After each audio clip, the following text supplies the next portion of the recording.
সোমবার গভীর রাত থেকে মঙ্গলবার দিনভর সংযুক্ত আরব আমিরাতে প্রবল বৃষ্টির কারণে শহরের বিভিন্ন অঞ্চলে বন্যা দেখা দিয়েছে।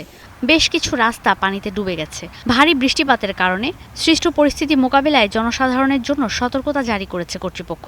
সরকারি কর্মকর্তাদের ঘরে থেকেই অফিস করার নির্দেশনা দেওয়া হয়েছে। মঙ্গলবার বৃষ্টিতে দুবাই বিমানবন্দরের একটি রানওয়ে ডুবে গেছে। রানওয়েতে পানি থাকায় দেশটির বিমান সংস্থা ফ্লাই দুবাই বুধবার সকাল 10টা পর্যন্ত তাদের সব ফ্লাইট বাতিল করেছে।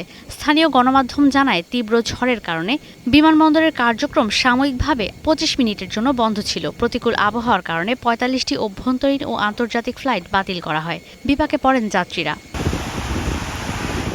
অন্যদিকে দেশটির কিছু কিছু সড়ক পানিতে ডুবে যাওয়ায় তীব্র যানজট দেখা দেয়। রাস্তায় চলাচলের সময় বন্যার পানিতে গাড়ির ইঞ্জিন বিকল হয়ে যাওয়ার ঘটনাও ঘটেছে। এমন পরিস্থিতিতে নাগরিকদের ঘরে থাকার পরামর্শ দিয়েছে সংশ্লিষ্ট কর্তৃপক্ষ। বন্যাপ্রবণ ও পাহাড়ি এলাকা থেকে দূরে থাকতে বলা হয়েছে। নাগরিকদের আগামী কয়েকদিনের মধ্যে সমুদ্রে যাওয়া ও পাহাড় এবং উপত্যকা পরিদর্শন থেকেও বিরত থাকার নির্দেশনা দেওয়া হয়েছে।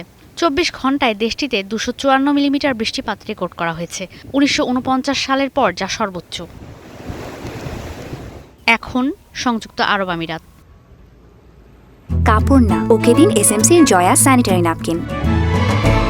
কাপড় ফেলে জয়া আনুন, মেয়েকে এগিয়ে রাখুন। জয়া স্যানিটারি ন্যাপকিন, পিছিয়ে থাকবো না।